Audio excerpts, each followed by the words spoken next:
Hey, it's Chris, Liege Games. Let's do this. Now, this is a little bit different list. This one had me racking my brain a little bit more, I won't lie. We're going to be talking about games with sequels, expansions-esque, that were sort of, instead of, they were more, so games that sort of let down after the initial game that sort of said, wow, this could be really something special. Instead of, becoming better, it really kind of just didn't do as well. And what I mean by that is I'm not saying necessarily they were bad games, but for whatever reason, they just didn't have the continued trajectory success of what you would have expected with something following up on the initial success of the first iteration, first version of it, whatever that may be. And so again, this one's probably going to be a little bit more divisive. There are probably going to be some games in this list that you may agree with and that you may frankly just disagree with too, because doing some of these, there is definitely a split opinion on, okay, was the first one better or was the second one better? Some of these it's going to be very clear. Others, it may be a little bit less black and white, more gray zone. So we'll kind of see. We'll run through 10 quickly of my thoughts. You can tell me also which ones for you were that way. But again, I'm speaking from a little bit of personal experience and a little bit of just hobby know-how of being around for a little while. So these are my thoughts. As always, thanks for watching. Thanks for clicking. Please subscribe if you haven't. And let's do this thing. I've been rambling for too long already at the beginning of this video. So way back in 2013, that's almost a forking decade ago at this point. That's crazy. There was this game. You may be familiar with it. No, not the computer game. The board game called Myth. Now, this was right around the time I was getting into the hobby. I haven't been in the hobby that long. And I saw this on Kickstarter. My first Kickstarter is something actually, well, my second Kickstarter technically, but my first real expense one is actually later on this list. We'll talk about that when we get there. But this was sort of the keywords, the hype, the twinkle in your eye to get this is what I would be really cool in a game. Cooperative fantasy game with high quality miniatures in a fantasy setting going against this mythological, excuse the pun, darkness. We're also going to put a Twilight Knight in there because that is the coolest name of a knight that we can think of, because KDM will get that crossover as well. And so they put out this insane campaign with these stretch goals that just were hit after hit after hit after hit, with more miniatures, more bosses, more enemies. All of this stuff just included just keeps on going, and you get all this information. And now, interestingly enough, look at all these videos. They're all unavailable. Anyway, so it just looked like a great concept. And then you had all these levels, and you could get all these pledges and all this other stuff. And, one of the first really, really big campaigns that I saw from that side of things when I was getting into things, and all of these expansions for additional guys, and you could just end up with a couple $100 easily. So it raised, if you go all the way back up to the top here a second, it raised almost $1 million, which back then in 2013 was massive. Massive. And then it came out, and people were less than enamored with it. The potential was there. This darkness was there, but it was more sandbox-esh, RPG-esh, rather than a firm set of rules on how you were actually playing. And so if you were able to kind of go with that loosey-goosey rule set and the not very specific of how to actually play, you were kind of okay with it, right? And you got a great deal on the miniatures. And again, price point for miniatures, great. People were like, okay, awesome. And then they followed that up with Myth Journeyman. You are getting now these myth characters that are entry level, and then there's going to be Journeyman here, and we're already telling you that there's going to be another one beyond this, Masters. So you're going to have this progression. And don't worry though, we're going to put out these modules and these chapters, and it's going to be amazing. And this is going to be the second in the series, and this is going to really shore up. Do you remember those things that we talked about with the first one that weren't so good, the rules? And we're really going to shore this down and really buckle down and do a great job. But look at all this stuff again that you're going to get. Look at this freaking ice dragon down here at the bottom. It just looks amazing. You can get all these modules as well, all these expansions, and all of the stretch goals after stretch goal after stretch goal. And look at that thing. That thing looks awesome. All of this stuff. And you can see, okay, what are they going to be new in each of the different expansions, and all of these. The artwork and the cards looks fantastic, and the traps and how you set them, and just everything. You can see my pledge level there. Oh, that's great. And 2 new characters. All of these add-ons. Again, Here are the modules I was talking about, just more of everything over the awesome. And then life happened. And Merc Miniatures hit the wall, the literal and metaphorical wall, and they essentially ran out of money. And a couple years go by, and they eventually put out a product. And now Ulysses, a gaming company over in Europe, has taken over, and they are working on getting it delivered rewards still. The core boxes were delivered. The stretch goals were never delivered. The modules were delivered, but we still do not have miniatures for any of those stretch goals, all of those extras. And they just released an update earlier this month saying, we're working on it. We're closer. And honestly, with what Ulysses has done, I think everybody actually believes them, because if they would they wouldn't have taken on this project if they couldn't fulfill it. I mean, this is a legit, good-sized company saying we're gonna do this, and I think they're gonna garner a lot of goodwill, sort of like with the Resident Evil side of things. And they've already said that we're gonna be relaunching Myth as a property in the future. And so I think they're doing this to really earn a lot of trust. And so it'll be interesting to see. But I would say by far and away, there's a reason I put this first on this list, because I believe it is one of the first most massive disappointment follow-ups that is out there in the hobby from the crowdfunding scene of things, regardless of crowdfunding or retail.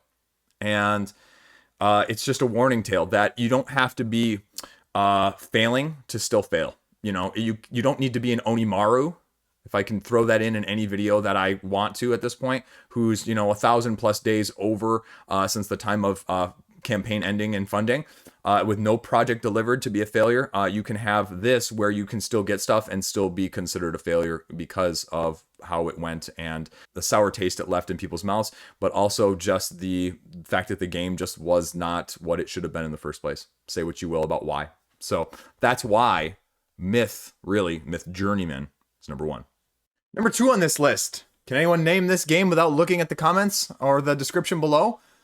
Honestly, you might be able to if you're very familiar with it, but otherwise you might not be able to.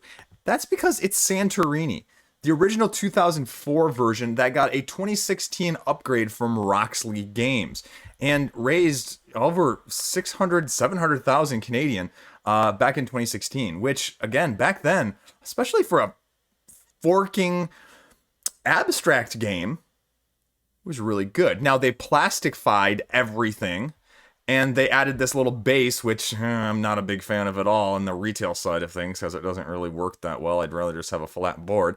But it was really a well-acclaimed, well thought of, and still is a very well thought of abstract game where you are trying to get your character to the top of one of these towers before your enemy, and you can play with powers or without, and they're asymmetric. And the campaign just gave you, all of these different Greek gods and goddesses, all of these ones, so tons, right? Asymmetric. There was an expansion with the Santorini Golden Fleece that they put out at retail that was sort of separating them out into 2 boxes, and they said, you know what, this is doing really well. This did really, really well, so you know what, let's make a 4-player game of it. Because, Santorini is really, even though I think they say you can play teams, it's really a 1 versus 1. Let's be honest. Most abstracts are. So let's do Santorini New York 4 years later, and let's have it be a 4-player game. And sort of what they did was they just added a whole bunch of stuff, and they made it more of a Euro game as opposed to an abstract game, and it lost the quick elegance that the original Santorini had that just made it so appealing and so easy to get to the table. And although it came out like 2020, whether it was pandemic, whether it was playtest group or whatever it may be, it has really kind of fallen flat with a lot of people. I've seen a lot of people getting rid of it. Now, again, it's not like it has a bad reputation on Board Game Geek or anything. It's got 7.2.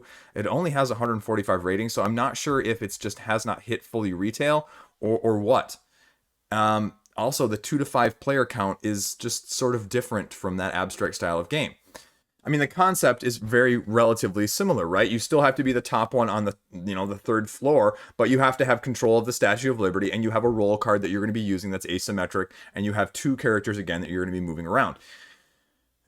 And, yes, as some comments have said, yes, it's meatier. Yes, it's deeper. Yes, it's, a little bit heavier, a little bit more thought-provoking. It's going to be a little bit more thinky than maybe Santorini is, where it's more vanilla even with all the asymmetric powers. But sometimes more is not better.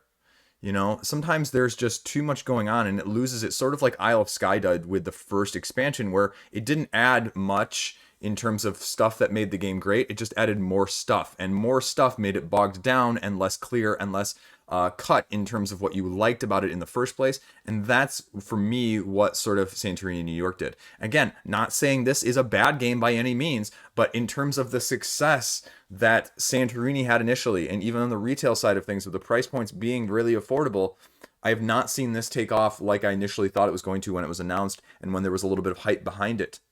And I don't know why. I don't really have a good answer.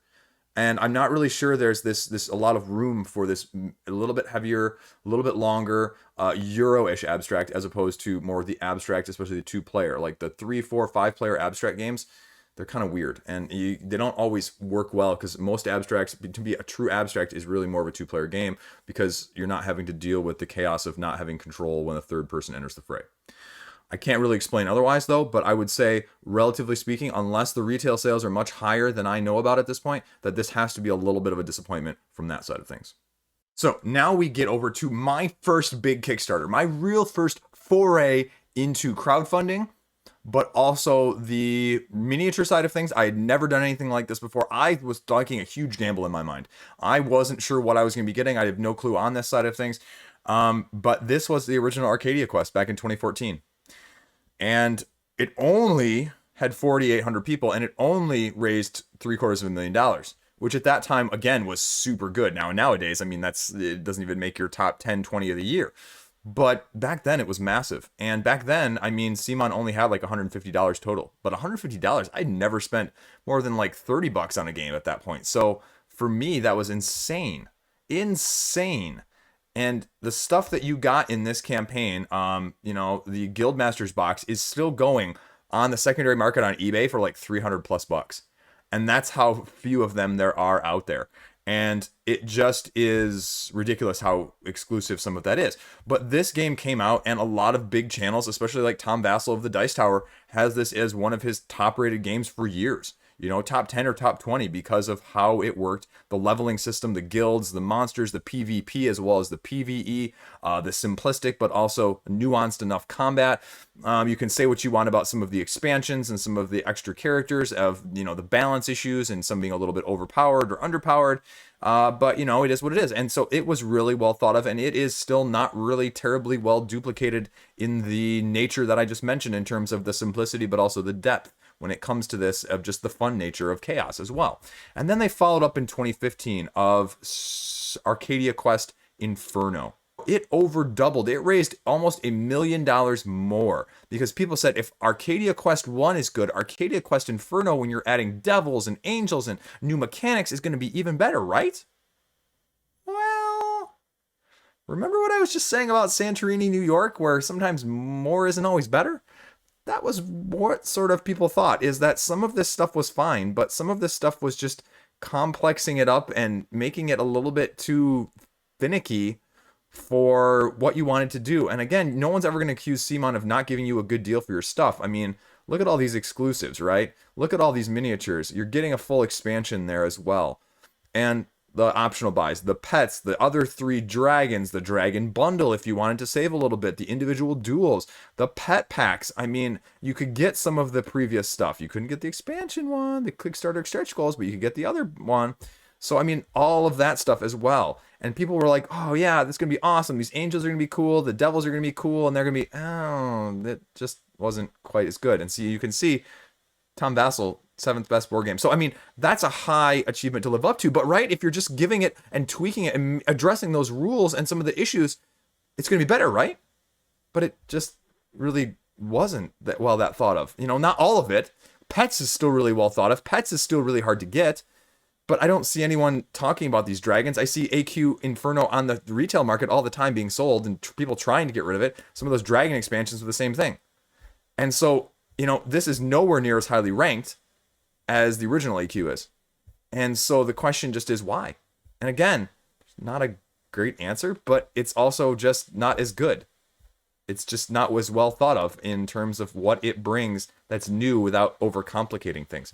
And for me, same thing. I mean, I would easily have Arcadia Quest in my collection without Inferno. I don't, necessarily want to go play Inferno, and I would rather sometimes just stick with the vanilla version because it's vanilla and it works really well. And something's being said, if vanilla is a lot of people's favorite ice cream, must be good in the first place. So there you go, Arcadia Quest and Arcadia Quest Inferno. And that's not even going to talk about Arcadia Quest Riders, which is a whole nother issue, or Starcadia Quest, which again is a whole nother issue. But we'll just leave it at that.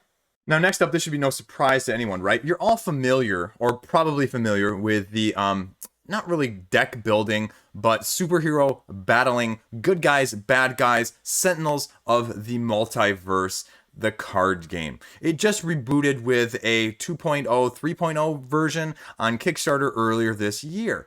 Now, you're going, okay, well, Chris, that seems weird to call it disappointing. Well, I'm not actually talking about that, right?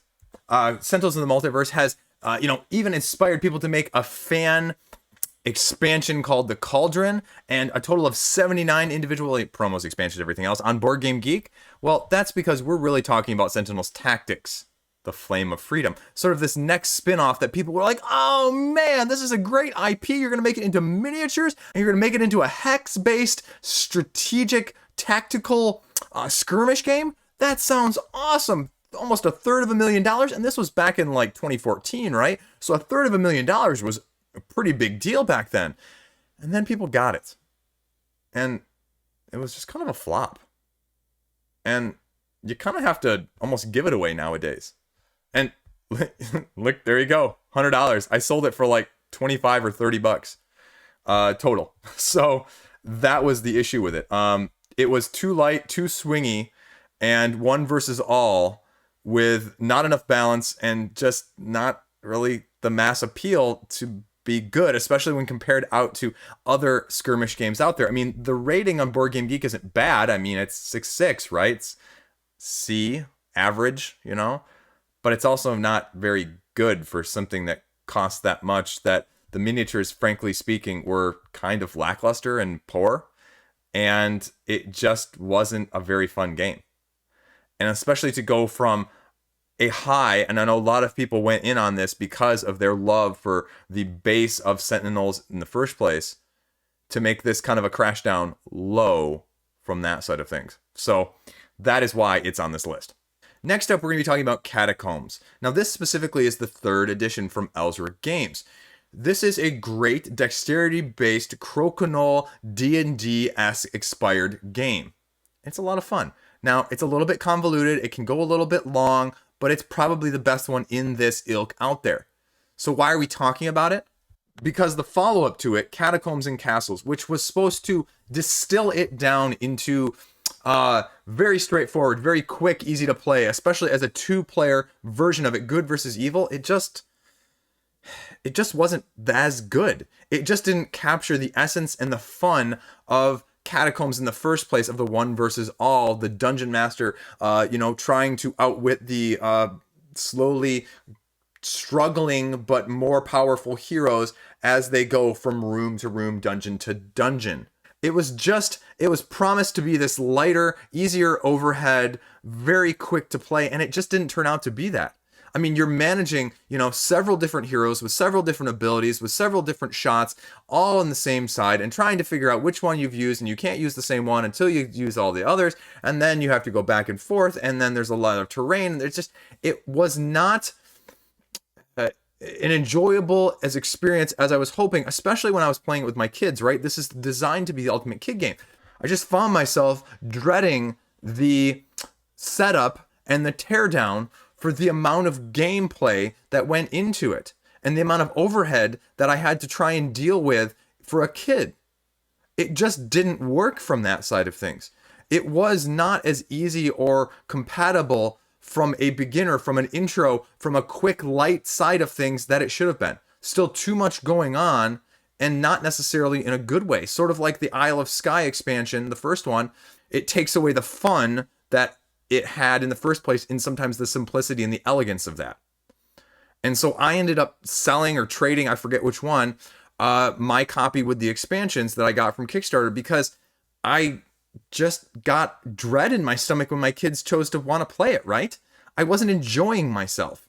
And that's the number one reason I want to play this, right? Is I want to get it out and enjoy myself. And for all of those other little things, it just sucked the joy out of me from that side of things. And that's the reason I still have, you know, the original Catacombs, the 3rd edition, with a bunch of expansions in place of it. Because if I want that, I've found that this is going to be much more suited to my needs, and I like it a ton better. So that's why it's on the list. Now, next up, we have Teenage Mutant Ninja Turtles Shadows of the Past. And this is going to be a little bit different on this list because it's going to be a little bit backwards. This was really exciting. This was the new take, the a little bit more mature, a little bit more adult comics side of things, instead of the nostalgia-based, cutesy Teenage Mutant Ninja Turtles that I was used to growing up. And when they announced Change is Constant and City Fall on Kickstarter as follow-ups to this, people were really excited. I mean, this was a big IP at that point that people were really interested in. And then it really wasn't followed up upon. And that's because these were now fully co-op, and this wasn't. This was more 1v-all. So you have these two games that were just not really compatible with each other in that sense. And that you needed certain aspects of the new ones to get the old one to kind of sort of work. And there's whole dedicated threads on the forum of what you need and how to get it, and, you know, people selling it. And it just was a huge slap in the face of that side of things, of backers going, man, I need to buy this whole new thing because the other one I have really just kind of isn't there. And it wasn't even just a 1.0 to 2.0 where you could just buy an upgrade kit. And we've seen that a lot lately. You know, I've seen that with other games. I've seen that with like Machina Arcana, where it's a 1.0, 2.0, 3.0, and whatever. You know, you can kind of upgrade. You need to get a new one sometimes. But this was just, you know, a whole nother realm of things. And especially with such a great IP, it's going to make people gun shy in the future, I think. Now that, especially with IDW games going defunct, essentially, that I may not see another great Teenage Mutant Ninja Turtle games in my lifetime. And that's disappointing because this is a great IP that can be used in so many great ways, with so many different ways and so many routes. So that's why it's on the list. Next up, King of Tokyo. One of my favorite games. One of my intro gateway games when I first got into this hobby when we moved back to where we live now. I went to one of these game nights and they pulled out this game and I was like, whoa, right? And I still love it. You can see Dark behind me on the wall. So I have the first version, not this version that's actually pictured, plus I have Dark, and now because I love the power-up expansion. Now I will argue that yes, Dark is probably overall, if someone said, which one would you recommend? Power-up and, you know, 2nd edition or Dark? I'd probably still say Dark just because it's all in one and it has a little bit of what makes the power-up expansion, you know, good, really makes the, you know, next level of Tokyo for me.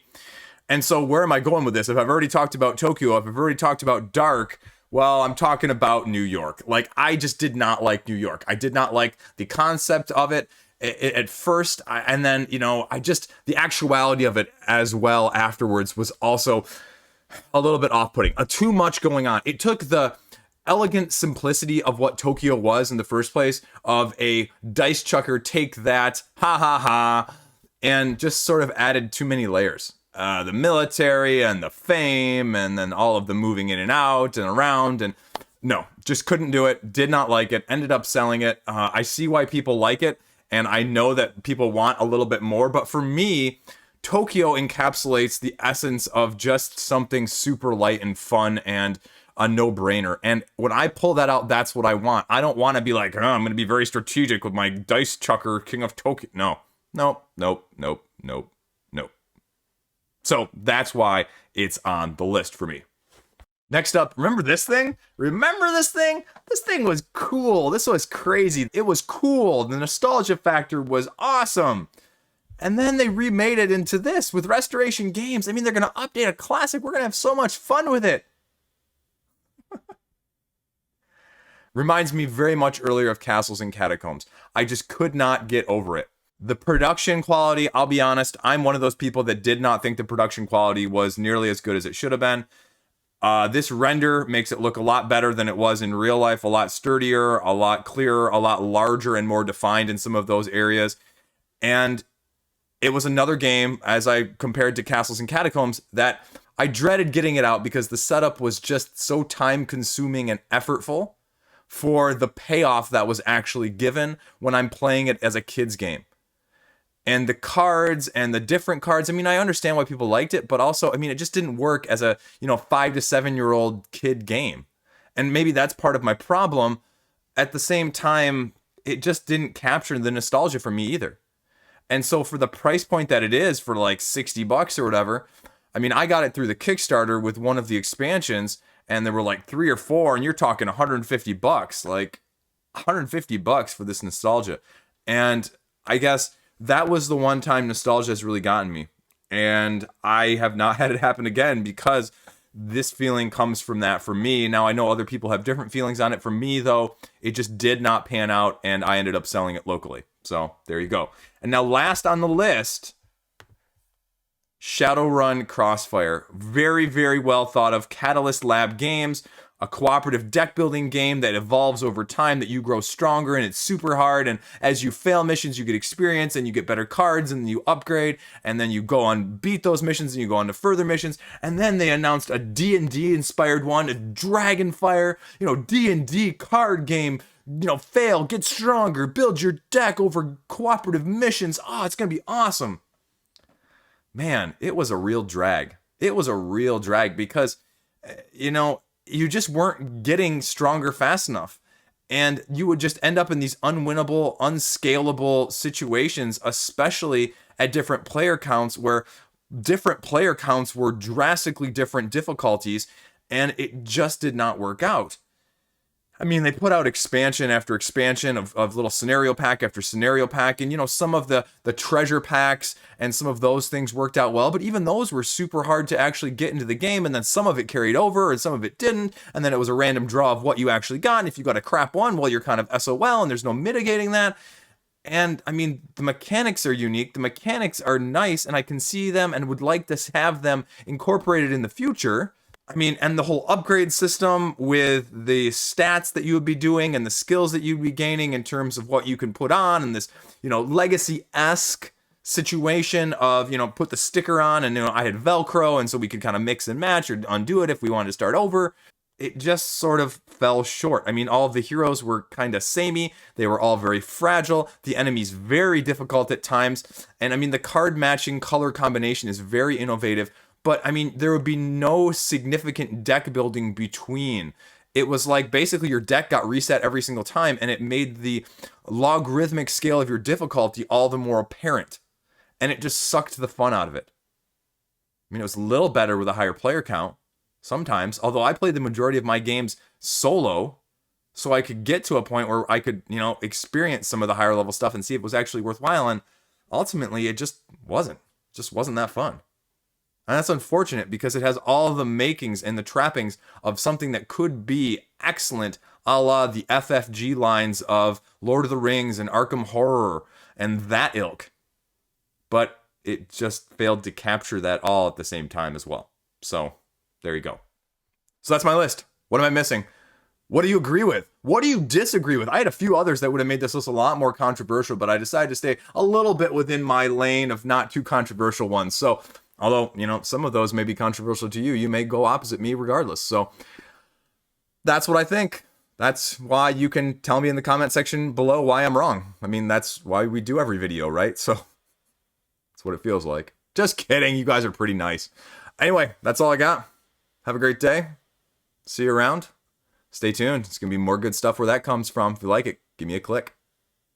Thanks for watching. Stay classy.